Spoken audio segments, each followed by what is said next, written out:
Are live at 5 today on KPOI 105.9, the Big Kahuna, Honolulu's only classic rock, George Thorogood, I Drink Alone, from Extended Versions, the Encore Collection. And it is Dave Lawrence, a great way to get into our interview segment. A special guest today for sure, joining me to talk about The Hard Stuff, his new CD, and all things related to his incredible life. It's a cat I've gotten to work with a few times. He's a returning guest to the Workforce Afternoon after a couple of years. It was 2004 he was last on. It is the great George Thorogood joining me. Aloha, George, and thanks for being my guest. You got it, brother. I appreciate you calling me, dude. Absolutely. And I remember the last time you were on, you were talking about how you were like on your way to Hawaii, something about how you were like watching a baseball game or something on the trip. Yeah, we were watching part of the 81 World Series with Fernando Valenzuela. Exactly. Yeah. I played at a place called The Wave. In Waikiki. And it was on a 50-50 tour. And you remember all the details, man. Yeah.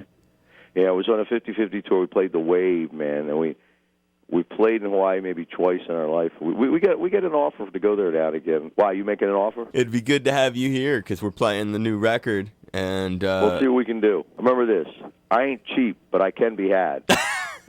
And you've only been here twice too, huh? Twice. I was there in what was the other visit? 81 and 83, I think it was. I went there. And not come back since. That's been a long time, man. Well, it's not exactly the most accessible town, is it? No, it isn't. Yeah, it takes a lot. You got to fly all the equipment in, do all that kind of stuff. So it's a little bit more involved than, driving over to San Diego.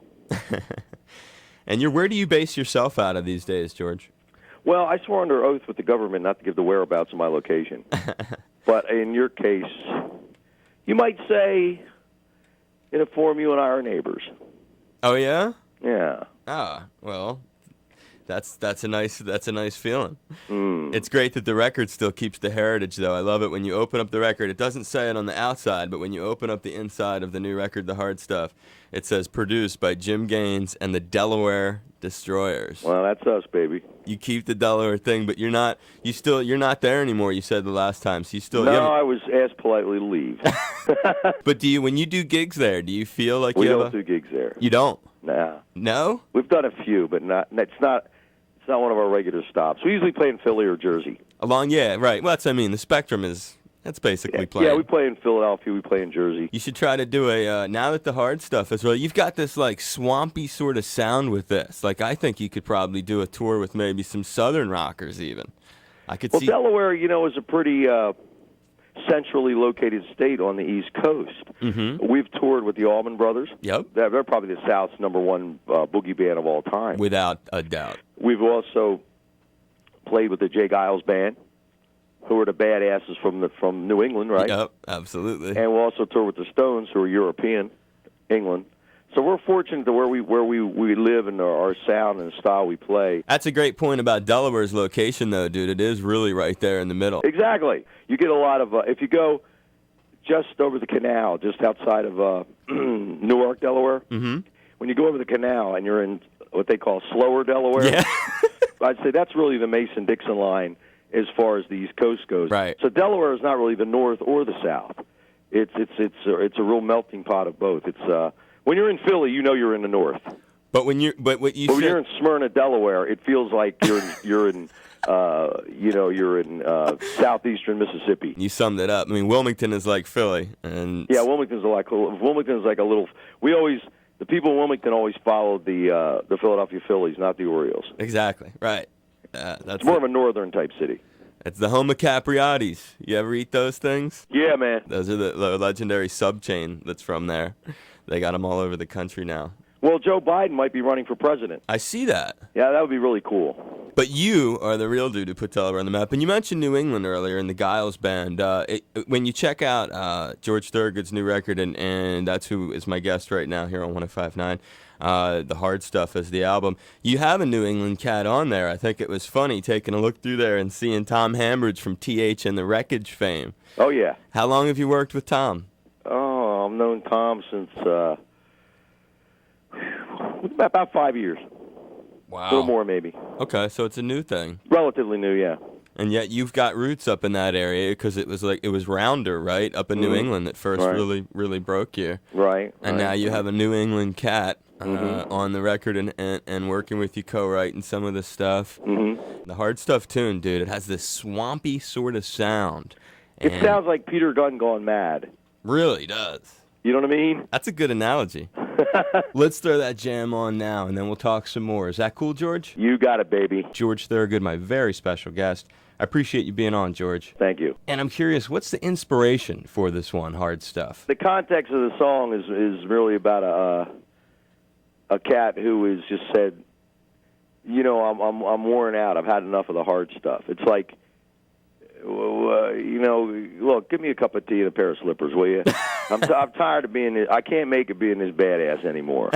You know, my badass days are behind me, and just let me chill and watch the Mets on TV, okay? and Tommy went off and wrote a song about it. And I said, "Well, Jesus Christ, Tom, what'd you do that for?" So then, of course, Donahue and Gaines heard it and said, "Oh, we got to record this." And then Eagle heard it and said, "We got to call the record this." And I said, all right. Those leads at the end, that's you at the end? It's me and Jimmy back and forth. Sometimes him and I can't even tell who's who. At the end there, you know, okay. So that's pretty much, we both played on it. What Gaines did with the mix is anybody's guess. Okay.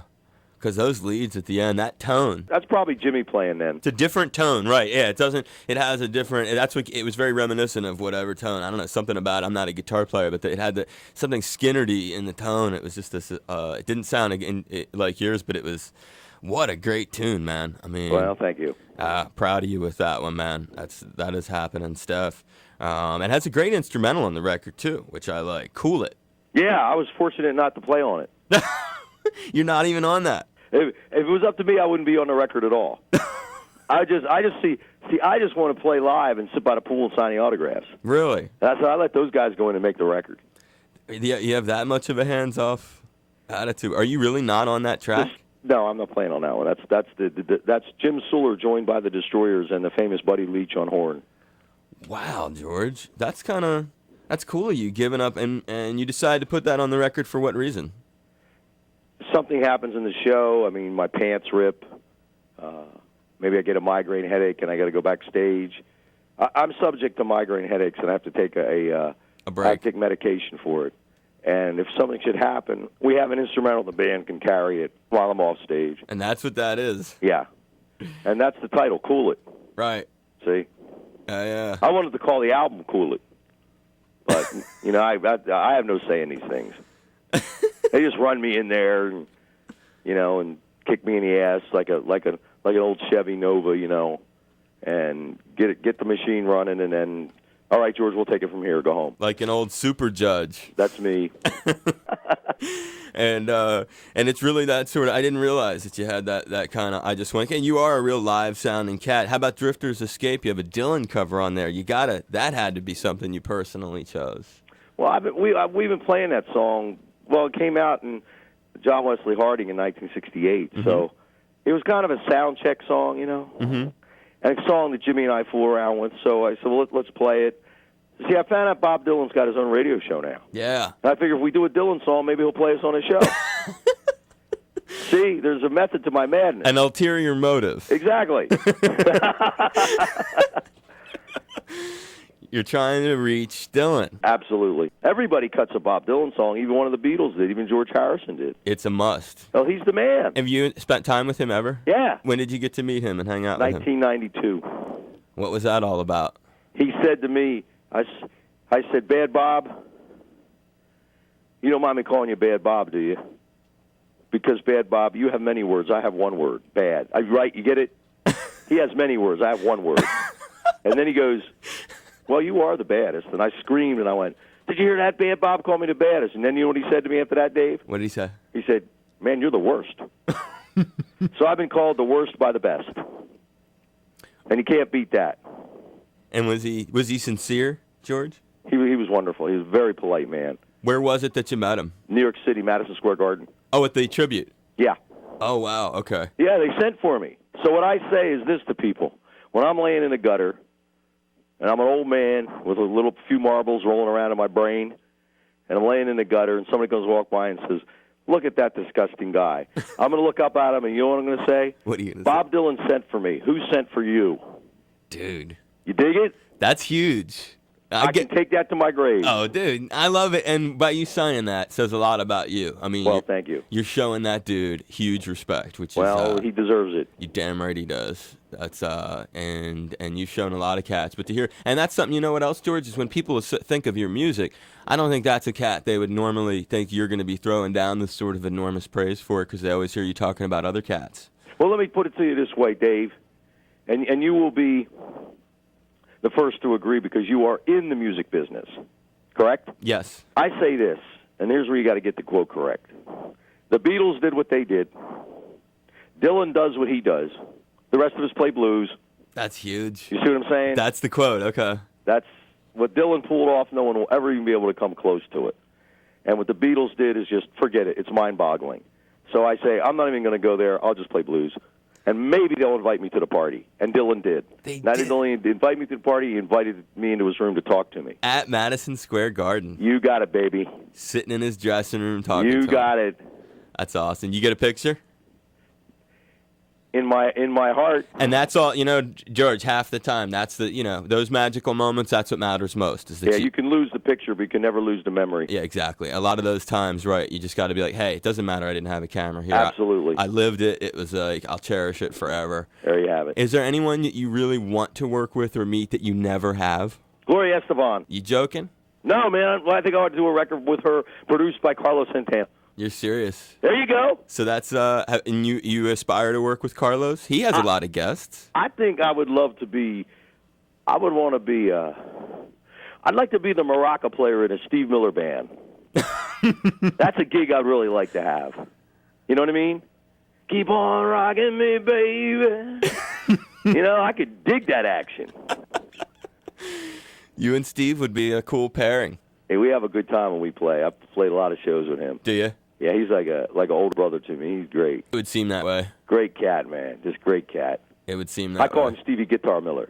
I bet you do. Absolutely. But the Carlos thing, back to that, you've interacted with Carlos? I did 2 shows with him in New Zealand. Awesome, man. Him and Jeff Beck get better every time they play. It's unbelievable. It's mind-boggling what that man does with that instrument. I can't even comprehend what Carlos does when he does it. It's really, he's a freak, man. That's all there is to it. You're laying down the praise. It's large. I love it. My booking agent calls up and says, George, I have something for you. I said, it better be great, and it better be with somebody great, or I'm not going. You dig? It's quality. That's it, or I'm not budging. Are you gonna send me to play with Carlos Santana? I'm there. You want me to go do this? Forget it. See what I'm saying? I like that. That's it. If it's not the best, I'm not interested. That's what I always tell a story about you on the air, George. The time that it was a long time ago. I was working in Boston, and you came to play at WBCN, and you played in the studio in the afternoon show. I remember that with Pereno. With Mark. Yeah, you remember that? It was about 6:00, 5:30 around that time. Yeah, exactly. I do remember that. It was a lot of fun. It was a huge thing, and you and a guitar, nothing else. That was a good. It's not every day you get to go on WBCN and they let you sit there and just talk about Peter Wolf all day. That's a lot of fun. The Geeter with the heater, the boss with the sauce, make your knees freeze and your liver quiver and your back crack. Gotta get crazy, baby. Paying respect to Woofa Goofa. He's the man, Peter Wolf. And BCN, all in one breath. Yeah, absolutely. Man, I love that guy. He's the guy that lets it all hang out. He's history right there, man. Yeah. He's that's cool of you, man. And well, that was a great moment. And it's all the more special now to me that when I reminisce about it with you. And it was 10 years ago that happened, by the way. That was in 96 or 95, I think around then. And to think that you remember sitting there. We went over there and played at the Orpheum. And right. Wolf came down and got up on the stage and sang You Got to Pack Fair and Square. You know that thing he does? Like an improvisational thing. Yeah. With you. Wolf is 24 hours, 365 days of the year of nonstop verbal rock and roll. His energy and stuff. He just doesn't stop. Yeah. You just get him up in the morning and he really just starts, and just keeps right on going through the whole day. And he shows up at every single kind of concert by every different person. He's so plugged in. Let me tell you, my friend, wherever there's a microphone and a PA that's plugged in, Peter Wolf will be there. Yeah. You're the man, George. I could talk to you all day. I know you're busy, and got a lot I'm a busy man, Dave. got a lot of people that need your ear. But just, That's right. Just know we're Gotta supporting. go talk to Joe Biden. Know we're supporting the record, the hard stuff, and really will be here if you decide to make a visit to the 50th state. You'll be the first to know. Thank you very much, Brother George. Rock and roll never sleeps. It just passes out. I appreciate it, dude. Okay, brother. Be well. Adios. Take care. Aloha. Aloha, it's George Thorogood. You're listening to the only show that matters with a Philly area boy, too, my buddy Dave Lawrence.